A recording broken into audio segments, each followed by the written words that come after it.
नमस्कार, जय हिंद लर्निंग मंत्रा के ऑनलाइन प्लेटफॉर्म पर आपका स्वागत है। मैं हूं आपके साथ विवेक मिश्र।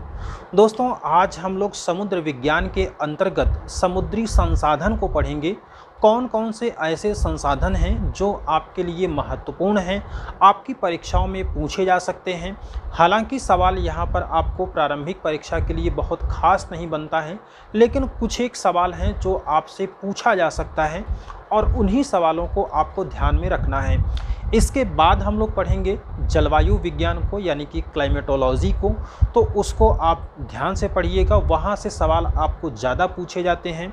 सवालों की आप प्रैक्टिस करते रहिए। प्रैक्टिस करने के लिए मैं आपको दो किताबों के भी नाम बतला दे रहा हूँ। ज़्यादा प्रैक्टिस आप यहाँ से कर सकते हैं।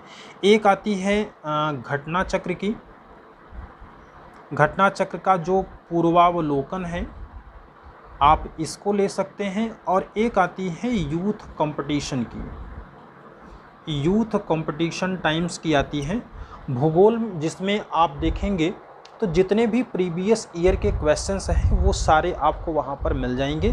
तो ये दो चीज़ें आप ले लेंगे तो आपके लिए क्या रहेगा कि जितने सवाल हैं उनको प्रैक्टिस करना है। ये किताब मोटी है, क्वेश्चंस की संख्या इसमें ज़्यादा है और ये चैप्टर वाइज हैं। चैप्टर वाइज हालांकि दोनों हैं, लेकिन इसमें यूथ वाले में नंबर ऑफ़ क्वेश्चंस बहुत ज़्यादा हैं और रेट करीब करीब दोनों का उतना ही पड़ेगा।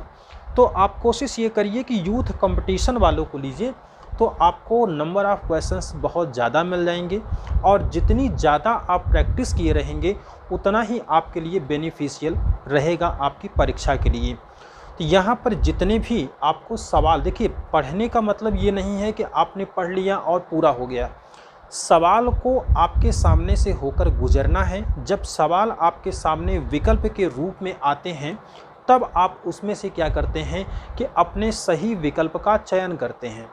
सही विकल्प के चयन में आप कई बार तुक्का भी लगाते हैं और तुक्का लगाने में जब आप बिना कुछ सोचे समझे तुक्का लगाते हैं, पूरी तरह भगवान के भरोसे वाला जब तुक्का लगाते हैं, तो उसमें सवाल आपके सही होने की संभावनाएं थोड़ी सी कम रहती हैं। लेकिन जब आप थोड़ा बहुत पढ़े रहते हैं, आप प्रैक्टिस किए रहते हैं, तब आपको याद आता है कि नहीं, इसमें से ये वाला विकल्प बिल्कुल नहीं हो सकता है, ये वाला विकल्प बिल्कुल नहीं हो सकता है। माने कि किसी भी सवाल में अगर आपने दो विकल्पों को एलिमिनेट कर दिया, एलिमिनेशन के ज़रिए अगर आपने दो विकल्प अपने हटा दिए कि ये बिल्कुल हो ही नहीं सकता है, तब आपका थोड़ा सा चांस सही होने का सवाल आपका बढ़ जाता है। तो इसलिए कोशिश ये करिए कि जितने भी सवाल आपको मिलें, जहाँ से भी आपको सवाल मिले, दो चीज़ें यहाँ पर आपको ध्यान रखनी है कि अगर आपको सवाल आता है तो ठीक है, कोई इशू नहीं है, लेकिन अगर इन केस नहीं आता है तो उसमें बहुत परेशान होने वाली बात नहीं है।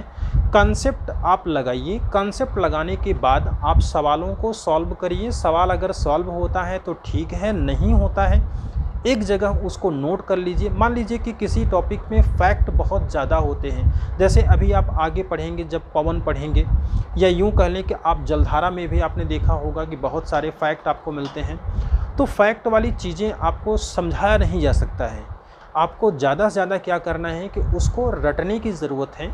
और रटने में आप बहुत एकदम बिना किसी दिमाग के रटने वाला ये काम आपको नहीं करना है। थोड़ा सा आप दिमाग यूज़ करें, थोड़ा सा आप रटने का काम करें। जो आपको बार बार पढ़ने की ज़रूरत है उसको कोशिश ये करें कि एक बार इसकी अपने मोबाइल से उसकी वॉइस रिकॉर्डिंग कर लीजिए। वॉइस रिकॉर्डिंग करने के बाद उसको आप ईयरफोन लगाइए, उसको बार बार हमेशा उसको सुनते रहिए। कहने का मतलब है कि ये जो आने वाले 1-1.5 महीने 2 महीने हैं वो आपके लिए बहुत क्रूशियल टाइम है। इस समय में, इस मौसम में आपको नींद भी खूब आती होगी, लेकिन आपको सोना नहीं है, आपको ज़्यादा से ज़्यादा पढ़ना है। कोशिश ये करिए कि दोपहर में आप खाना कम खाइए और रात में आपको सोने का मन कर रहा है, आप जिस टाइम में सोते हैं उसी टाइम में आपको खाने की ज़रूरत है। जब आप पढ़ने का टाइम जो होता है तो उस टाइम आप खाना खा के जब बैठेंगे तो आप पढ़ नहीं पाएंगे, क्योंकि नींद आना फिर स्वाभाविक सी बात है। तो इसलिए जो आपके पढ़ने का टाइम हो उसमें आप खाना कम खाइए। जब खाना आप कम खाएंगे तो आपको नींद नहीं आएगी, खाली पेट रहेंगे तो नींद नहीं आएगी और आप अच्छे से अपनी पढ़ाई को पूरा कर सकते हैं। जहाँ भी आपको लगे कि हम इस खाली टाइम में रहते हैं, या मान लीजिए आप वॉक करते हैं सुबह या शाम को करते हैं, तो वॉकिंग के दौरान आप गाना मत सुनिए। आप अपने जो वॉइस रिकॉर्डिंग आपने किया है 1 घंटे आधे घंटे की, उसको ईयरफोन लगाइए और उसको सुनते हुए आप रनिंग करिए। कोई भी ऐसा काम करते हैं जिसमें आप सुनते हुए, आप यूँ समझिए कि जिस टाइम आप गाना सुनना पसंद करते हैं, उस टाइम आपको करना है कि अपनी ही बात को, अपने ही नोट्स को, अपने ही फैक्ट को, जो आपकी परीक्षा के लिए महत्वपूर्ण है, उन सभी को आप रिकॉर्डिंग करके अपनी ही आवाज़ को बार बार सुनिए।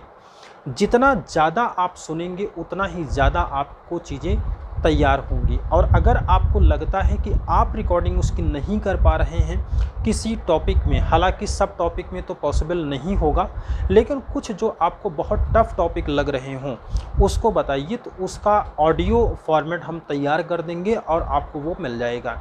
तो उसको बार बार आप सुनते रहेंगे, तो जितनी बार आप सुनेंगे उतनी ही ज़्यादा तरीके से आपका तैयार होता रहेगा। तो ये 2 किताबें आप ले लीजिए, इसमें से सवालों की प्रैक्टिस करिए। चूँकि हम लोग धीरे धीरे अपने सिलेबस के अंत की तरफ बढ़ रहे हैं, और इसमें समुद्र विज्ञान में आपको संसाधन से सवाल नहीं आता है ज़्यादा, आपने देखा भी होगा, लेकिन फिर भी हम लोग इसको पढ़ेंगे ज़रूर, चूँकि सवाल कहीं से भी और कभी भी कहीं से पूछा जा सकता है। तो समुद्री संसाधन की हम लोग बात कर रहे हैं। समुद्री संसाधन का देखिए सीधा सा मतलब, आप पहले एक ग्राउंडिंग अगर लेते हैं तो संसाधन, पहले समुद्री संसाधन, और समुद्र का मतलब है कि जो हमारा पूरा पृथ्वी है, उस पृथ्वी के 70% भाग पर आप जानते हैं कि जल होता है, और करीब करीब 30% तक स्थल होता है। अब इसमें भी अगर आप देखेंगे उत्तरी और दक्षिणी गोलार्ध में, तो दक्षिणी गोलार्ध में आपको जल की मात्रा ज़्यादा होती है और उत्तरी गोलार्ध में आपको स्थल की मात्रा ज़्यादा दिखती है। यहाँ तक बात कन्फर्म है। अब इसके बाद क्या होगा कि जैसे संसाधन होते हैं, यानी कि मनुष्य, संसाधन को समझना है कि क्या होता है। मनुष्य जिन भी चीज़ों का अपने आर्थिक लाभ के लिए उनका यूज करता है, वही सभी क्या हैं, संसाधन कहलाते हैं। लेकिन संसाधन के लिए कुछ ज़रूरी चीज़ें होती हैं, जैसे संसाधन की उपलब्धता होनी चाहिए, संसाधन के बारे में हमको ज्ञान प्राप्त होना चाहिए, यानी कि उनके बारे में जानकारी होनी चाहिए, और साथ ही साथ हमारे पास उनका दोहन करने की क्षमता और तकनीक होनी चाहिए। ये सबसे महत्वपूर्ण होता है कि हमारे पास वो क्षमता और वो तकनीक होनी चाहिए। जब तक हमारे पास क्षमता और तकनीक नहीं है, हमारे पास कितने भी संसाधन मौजूद हों, लेकिन जब हम उसका दोहन ही नहीं कर पा रहे हैं, अपना आर्थिक लाभ उससे ले ही नहीं पा रहे हैं, तब उस संसाधन का हमारे लिए कोई मोल नहीं होता है। अगर आप समझते हैं तो आपको पता होगा कि अफ्रीका में बहुत सारे संसाधन मौजूद हैं, प्राकृतिक संसाधनों की वहाँ पर बहुलता पाई जाती है, बहुत ज़्यादा हैं, लेकिन उनके पास क्या है, दोहन करने की क्षमता नहीं है, या यूँ कह लें कि उनको दोहन करने के लिए उनके पास संसाधन मौजूद नहीं है। तो जब दोनों बातें होंगी, यानी कि हमको ज्ञान भी होना चाहिए और साथ ही साथ हमारे पास दोहन करने की तकनीक और क्षमता भी होनी चाहिए, तभी हमें संसाधन की प्राप्ति होती है। अब इसमें आपने अक्सर एक शब्द का नाम सुना होगा, एक आपने नाम सुना होगा प्लैंकटन का, आपने नाम सुना होगा प्लैंकटन का, नाम आपने सुना होगा।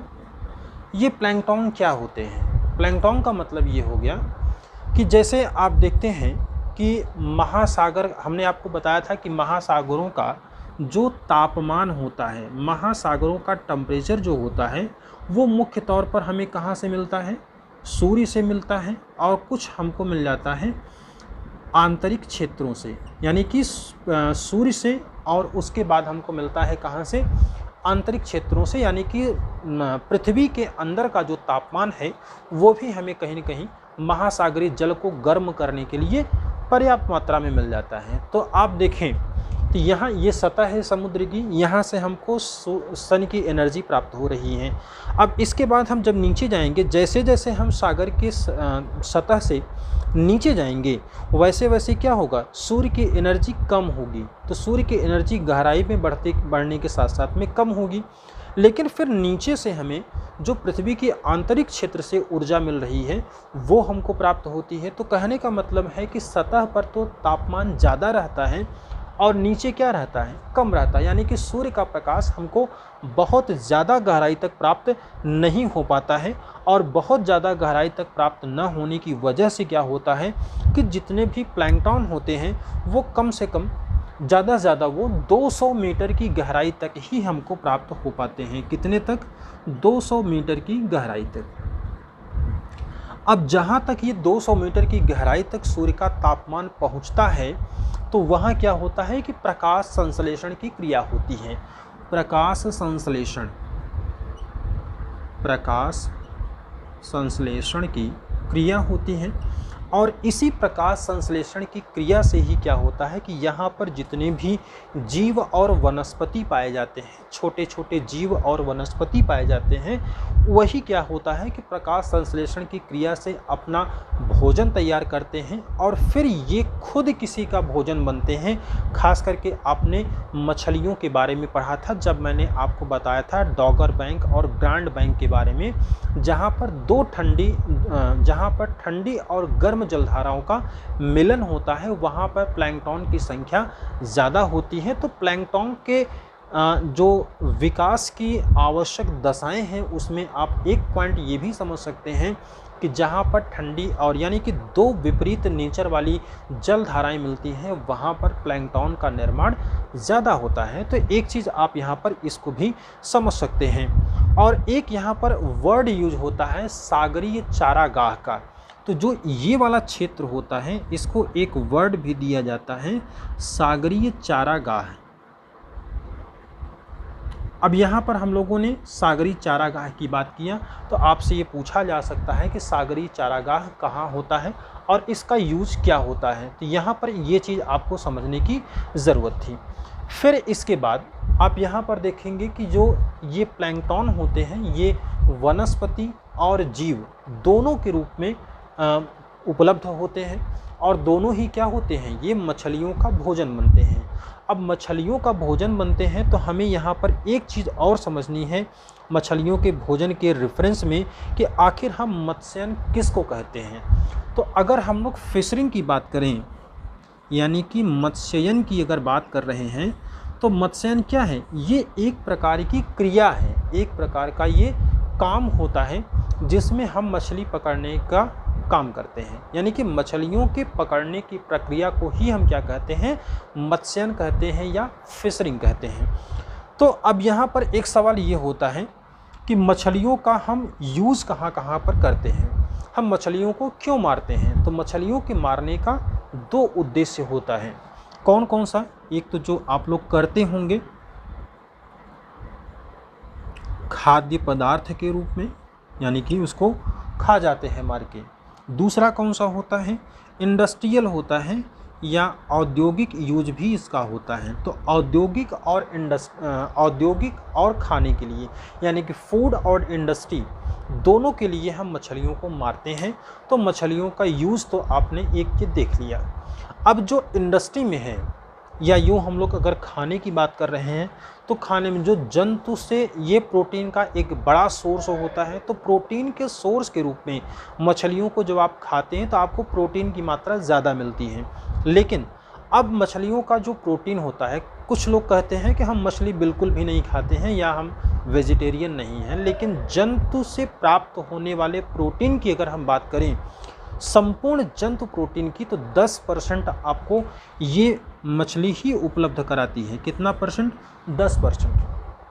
अब आप कहते हैं कि हम मछली बिल्कुल नहीं खाते हैं, तो दवाओं में आप खाते हैं किसी न किसी माध्यम से, चाहे वो डायरेक्ट हो चाहे वो इनडायरेक्ट हो, लेकिन कहीं न कहीं आपको ये खाना ही पड़ता है।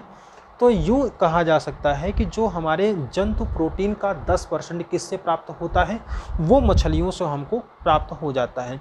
इसके अलावा आप देखते हैं तो तेल में इसका यूज होता है, आपने मछली का तेल सुना होगा। इसके अलावा आपने चर्बी को सुना होगा, मछलियों की चर्बी भी यूज़ की जाती है।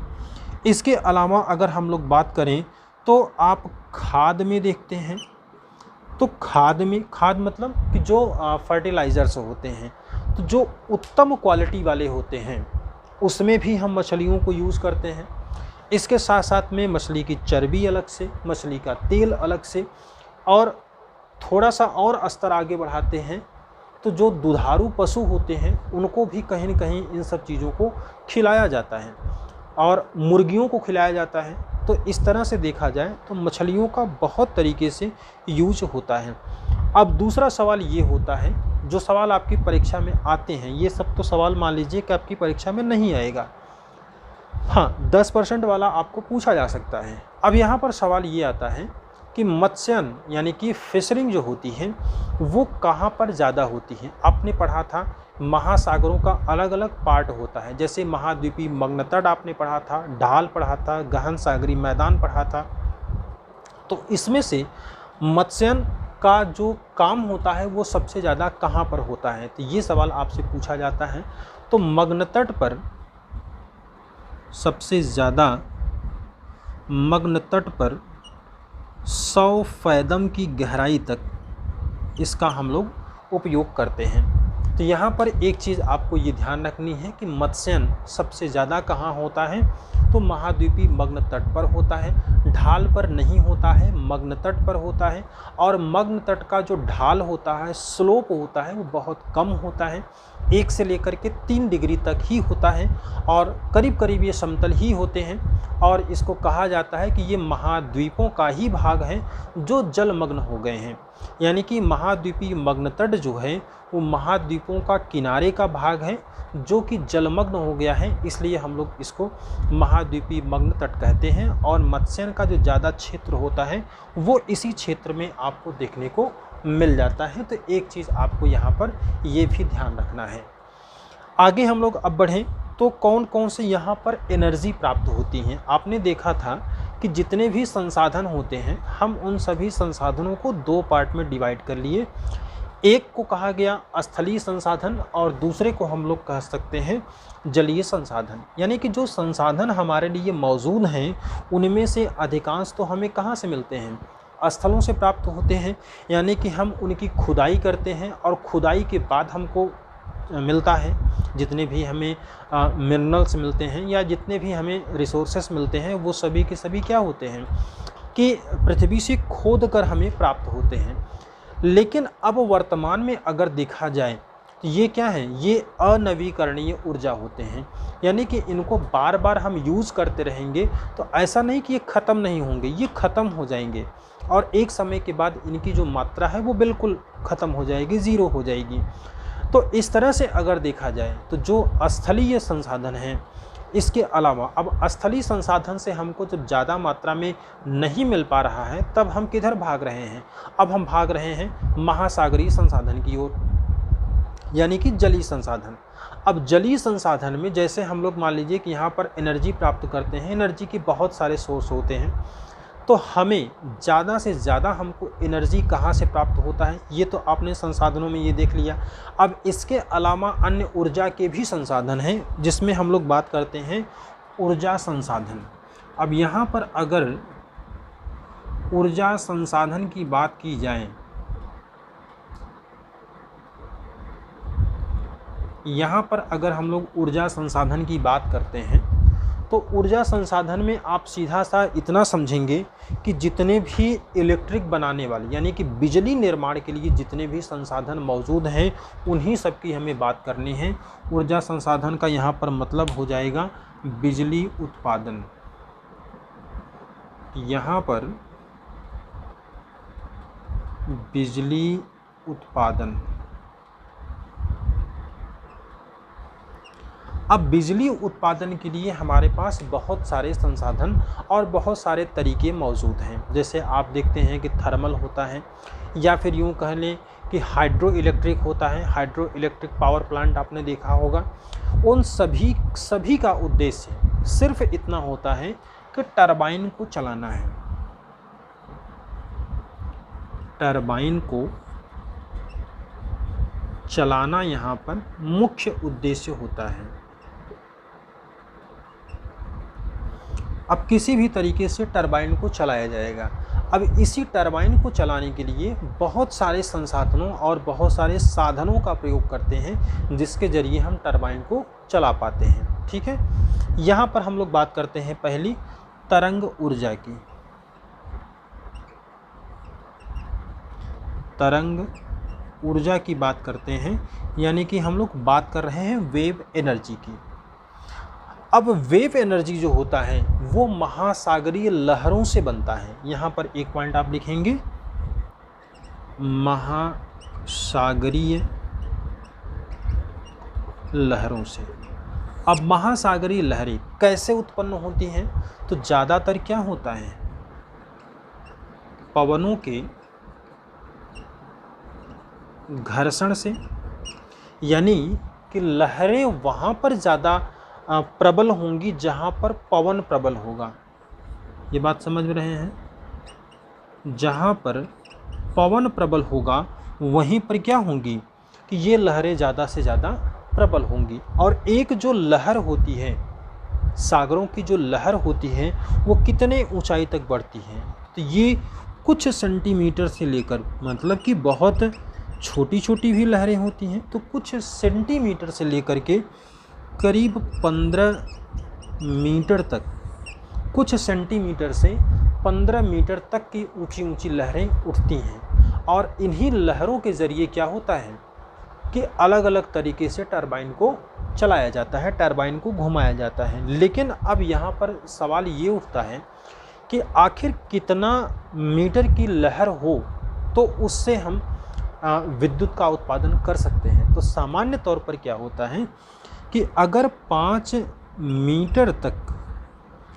मीटर तक की अगर कोई लहरें हैं तो उससे टरबाइन चलाना आसान हो जाता है। लेकिन अगर 15 मीटर तक हैं या कभी कभी उससे ज़्यादा भी होती हैं तो भी क्या होता है कि टरबाइन के लिए एक बहुत ही अनुकूल और बहुत ही अच्छी कंडीशन मिल जाती है और उसमें क्या होता है कि टरबाइन को चलाना आसान हो जाता है। तो यहाँ पर ध्यान ये रखना है कि 5 मीटर तक की लहरें क्या होती हैं, टरबाइन को चलाने के लिए महत्वपूर्ण होती हैं। सवाल एक पूछा जा सकता है कि एशिया का पहला तरंग ऊर्जा प्लांट कहाँ पर लगाया गया था? तो वो आंसर आपका हो जाएगा केरल में। केरल में सबसे पहले, भारत में ही लगाया गया था, केरल में सबसे पहले ऊर्जा का जो तरंग ऊर्जा है उसका प्लांट यहाँ पर लगाया गया था। तो एक फैक्ट के रूप में आप इसको ध्यान रखिएगा। फिर इसके बाद हम लोग बात करते हैं ज्वारीय ऊर्जा की। ज्वारीय ऊर्जा में आप जानते हैं, इसके नाम से भी काफ़ी चीज़ें आपको क्लियर हो गई होंगी। तो जो ज्वारीय ऊर्जा होती है, ज्वारीय ऊर्जा की अगर हम लोग बात कर रहे हैं या हम लोग इसको टाइडल एनर्जी की बात कर लें, तो ज्वारीय ऊर्जा का मतलब है सीधा सीधा कि ज्वार भाटा से, ज्वार भाटा, टाइड और एब्स की बात यहाँ पर हो रही है। तो ज्वार भाटा के लिए आप जानते हैं कि पृथ्वी की घूर्णन, पृथ्वी अपने अक्ष पर घूमती है और पृथ्वी के घूर्णन के साथ ही साथ इसमें आप जानते हैं कि 2 गुरुत्वाकर्षण बल लगता है। गुरुत्वाकर्षण बल लगता है और ये बल 2 आकाशीय पिंडों से लगता है। एक लगता है सूर्य से और दूसरा लगता है चंद्रमा से। तो सूर्य और चंद्रमा, इन दोनों की वजह से क्या होता है कि महासागरों के जल को खींचा जाता है। गुरुत्वाकर्षण की वजह से इनके जल को खींचते हैं सूर्य और चंद्रमा, और जब इनका जल ऊपर उठता है तो ऊपर उठने की प्रक्रिया को हम क्या कहते हैं? ज्वार कहते हैं। ज्वार का मतलब है ऊपर उठना और भाटा का मतलब है नीचे गिरना। तो अगर महासागरीय जल, ध्यान से समझिएगा इसकी डेफिनेशन, यदि महासागरीय जल सूर्य और चंद्रमा की गुरुत्वाकर्षण शक्ति से ऊपर उठता है तो उसको हम ज्वार, और नीचे गिरता है तो उसको हम भाटा की घटना कहते हैं। यहाँ पर एक सवाल और पूछा जाता है कि ज्वार भाटा में सूर्य की शक्ति ज़्यादा होती है या चंद्रमा की? आप जानते हैं कि सूर्य का आकार बहुत बड़ा है, लेकिन चंद्रमा उसकी तुलना में छोटा है। दूसरा फैक्ट ये है कि सूर्य पृथ्वी से बहुत दूर है और चंद्रमा काफ़ी नज़दीक है। तो यहाँ पर एक सवाल पूछा जाता है कि ज्वार भाटा के दौरान किसकी गुरुत्वाकर्षण शक्ति ज़्यादा लगती है? तो आंसर आपका सूर्य होगा या चंद्रमा? तो आंसर हो जाएगा आपका चंद्रमा, क्योंकि इसकी दूरी जो है वो काफ़ी कम है। कम दूरी होने की वजह से इसकी अट्रैक्शनल फोर्स या ग्रेविटेशनल फोर्स क्या होता है, ज़्यादा लगता है।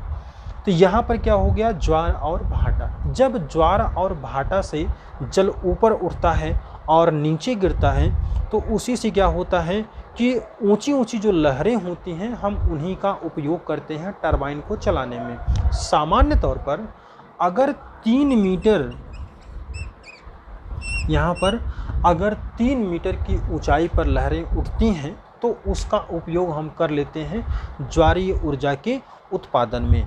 अब ज्वारीय ऊर्जा के उत्पादन में हम इनका प्रयोग करके, इन लहरों का प्रयोग करके टरबाइन को चलाते हैं और फिर हम एनर्जी को हम क्या करते हैं कि प्राप्त करते हैं। जैसे जहाँ पर संकीर्ण एरिया होता है, काफ़ी सकरा होता है, आपने देखा होगा जैसे भारत में है खंभात की खाड़ी, आपने सुना होगा, तो वो एरिया कैसा रहता है कि संकरा रहता है, यानी कि महासागरों का जल जो है वो स्थल की तरफ घुसा हुआ होता है, यूँ कह लें। तो संकीर्ण एरिया होता है, यहाँ पर छोटे छोटे डैम बना लिए जाते हैं और उन्हीं डैम के ज़रिए क्या होता है कि ये टरबाइन को चलाया जाता है। तो यहाँ पर ये चीज़ आपको ध्यान देने की ज़रूरत है। फिर इसके बाद यहाँ पर सवाल ये पूछा जाता है कि ज्वारीय ऊर्जा के लिए आवश्यक दशाएं कहाँ कहाँ पर आपको देखने को मिल जाती हैं? तो वो मिल जाता है आपका फ्रांस में, साथ में आपको मिल जाता है रूस के क्षेत्रों में, इसके बाद आपको मिल जाता है कनाडा के क्षेत्रों में, और अगर हम लोग भारत की बात करते हैं तो भारत में आपको मिल जाता है खंभात की खाड़ी है, खंभात की खाड़ी के साथ साथ में कच्छ की खाड़ी है, इसके साथ में है सुंदरवन का डेल्टा, यहाँ पर भी होता है सुंदरवन का डेल्टा। और करीब करीब जो ज्वारीय ऊर्जा है इससे हम 800 से लेकर के 900 मेगावाट की बिजली का उत्पादन कर सकते हैं। साइंस में आपको एक सवाल ये भी पूछा जा सकता है कि मेगावाट किसका यूनिट है, ये आपके जीएस वाले सवाल पूछे जा सकते हैं। तो इलेक्ट्रिक नापने के लिए यानी कि ऊर्जा का मापक होता है मेगावाट। तो और जो बिजली का उत्पादन होता है वहाँ पर मेगावाट ही यूज होता है, इस चीज़ को भी आप ध्यान रखेंगे। और जो घरों में सप्लाई होता है वो किलोवाट में होता है, ठीक है। तो केवी में होता है, जो घरों में सप्लाई होता है ये होता है उत्पादन, तो वो मेगावाट में होता है। फ्रांस, रूस और कनाडा इसके लिए महत्वपूर्ण होते हैं। भारत की बात करते हैं तो खंभात की खाड़ी, कच्छ की खाड़ी, सुंदरवन का डेल्टा, यहाँ पर ज्वारीय ऊर्जा हमको ज़्यादा प्राप्त हो पाती है। अब यहाँ पर एक सवाल और पूछा जाता है कि सबसे पहली बार कहाँ पर ये लगाया गया था? तो ये फ्रांस में लगाया गया था। एक चीज़ आप इसको ध्यान में रखेंगे। इसके अलावा आप देखते हैं तो चीन में भी हुआ था, और इसमें जो रूस का एरिया है, रूस के तटीय क्षेत्र में, तो यहाँ पर भी आपको ज्वारीय ऊर्जा देखने को मिल जाती है, यानी कि टाइडल एनर्जी मिल जाती है। अब इसके बाद हम लोग बात करते हैं समुद्र तापीय ऊर्जा की, यानी कि ओटेक की, समुद्र तापीय ऊर्जा।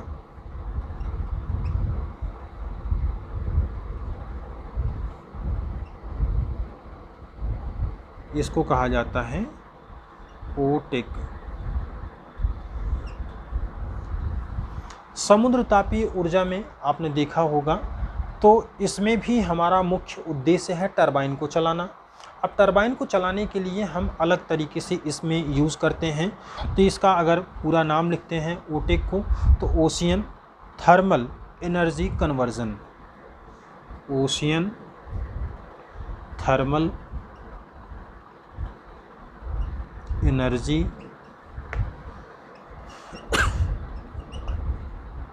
कन्वर्जन। अब इसमें क्या होता है कि टेम्परेचर के ज़रिए, तापमान के ज़रिए, यानी कि यहाँ पर तापमान की प्रवणता यानी कि टेम्परेचर ग्रेडियंट की हमको आवश्यकता होगी। अब टेम्परेचर ग्रेडियंट हमको कैसे मिलता है, तो सामान्य तौर पर हम देखते हैं कि जो सूर्य की किरणें हमको प्राप्त होती हैं उससे सतह का टेम्परेचर ज़्यादा होता है, करीब करीब 30 डिग्री तक होता है, और जब उसके नीचे हम जाते हैं तो करीब करीब हमको टेम्परेचर कम मिलता है और वो 10 डिग्री मिलता है। तो ऊपर 30 है, नीचे 10 है, यानी कि टेम्परेचर ग्रेडियंट हमको मिल गया। अब टेम्परेचर ग्रेडियंट यानी कि प्रवणता हमको मिल गई, तो इससे क्या होता है कि तापमान में जब भी अंतर होगा तो उससे क्या होता है कि एक स्थान से दूसरे स्थान पर जल का स्थानांतरण होता है, और इसका यूज हम किस में करते हैं, टरबाइन को चलाने में करते हैं। तो यहाँ पर आपको ये भी समझना है, खास करके अगर पूछा जाएगा कि ज्योग्राफी में जो आपका सवाल पूछा जाएगा कि जो ओटेक एनर्जी होती है वो सबसे ज़्यादा कहाँ पर होती है, तो आंसर आप लगाएंगे उष्ण कटिबंधीय क्षेत्रों में। उष्ण कटिबंधीय क्षेत्रों में हमको ज़्यादा मिल पाती है। तो इस तरह से आप इस चीज़ को भी ध्यान में रखेंगे। सबसे पहले अगर ओटेक की बात करते हैं तो साल 2013 में जापान ने इसको पहली बार लगाया हुआ था, प्रायोगिक तौर पर इसका इस्तेमाल किया गया था साल 2013 में जापान के द्वारा। और भारत का अगर पहला ओटेक प्लांट पूछा जाएगा तो भारत में सबसे पहले कहाँ लगा था, चेन्नई में। भारत में सबसे पहले कहाँ लगा था, चेन्नई में लगा था। तो ओटेक प्लांट अगर भारत में पहली बार कहाँ लगा तो वो आप बताएंगे चेन्नई में। पहली बार कहाँ लगा था तो वो जापान में लगा था। तापमान प्रवणता इसके लिए महत्वपूर्ण होता है, इस चीज़ को आप ध्यान रखेंगे। अब इसके बाद एक सवाल आपसे और पूछा जाता है, अलग अलग जो भी संसाधन हैं उससे भारत में कितनी ज़्यादा एनर्जी प्राप्त की जा सकती है, कितनी एनर्जी उत्पन्न करने की संभावनाएं होती हैं, ये सवाल आपसे पूछा जाता है।